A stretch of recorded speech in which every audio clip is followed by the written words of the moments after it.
ఒకడు ఏమంటాడు, పాడైంది పన్ను కాదు వెన్నుముక్క అని చెప్పి కేసీఆర్ పై మంత్రి పొంగులేటి ఫైర్ అయ్యిండు. కేసీఆర్ అవినీతి జబ్బు మేడిగడ్డకే కాదు అన్నారం సుందిలకు కూడా పాకింది. నీచమైన భాషకు ఆద్యుడు కేసీఆర్. కాళేశ్వరం కేసీఆర్ అవినీతి అహంకారం మూర్ఖత్వానికి నిదర్శనమని మండిపాటు. అక్కడ కేసీఆర్ ఏమంటారు, 2 పిల్లలు జర్ర ఇట్లా అంటే దానికి మొత్తం పోయినట్టు చేస్తారేమే అంటే, కూలింది పన్ను కాదు వెన్నుముక్కనే పోయింది. బాడీ అంతా బాగుందన్న, ఆ ఏళ్ళు మొత్తం 2 ఏళ్ళు ఇరిగిపోయినాయి. బాగా నడుస్తావా? ఇట్లా కష్టం కష్టం మొత్తం ఉండాలి కదనా, బాడీ మొత్తం ఉంటేనే మనిషి కదనా, పరిపూర్ణమైన మనిషి.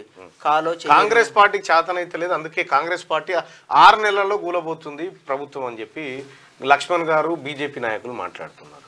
ఎట్లా కూలుతుంది, సాధ్యం ఎట్లా? ఏమో లక్ష్మణ్ మళ్ళీ ప్లాన్ చేసిండే, మరి అన్నగారు ప్లాన్ చేసిండేమో. లక్ష్మణ్ కూడా చాలా పెద్ద మనిషిగా ఉండేది, ఎందుకు అట్లా మాట్లాడుతున్నాడు అనిపిస్తుంది ఒక్కసారి నాకు. చాలా జెంట్లీ మ్యాన్ అనుకునేది అన్న.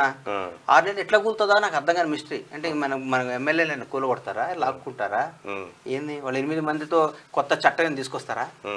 8 మంది ఉన్నా కానీ అధికారం రావచ్చు, 9 మంది ఉంటే కష్టం, కానీ 8 మంది ఉంటే రాజ్యం రావచ్చు అని చట్టం తీసుకొస్తారటవా? ఏమో.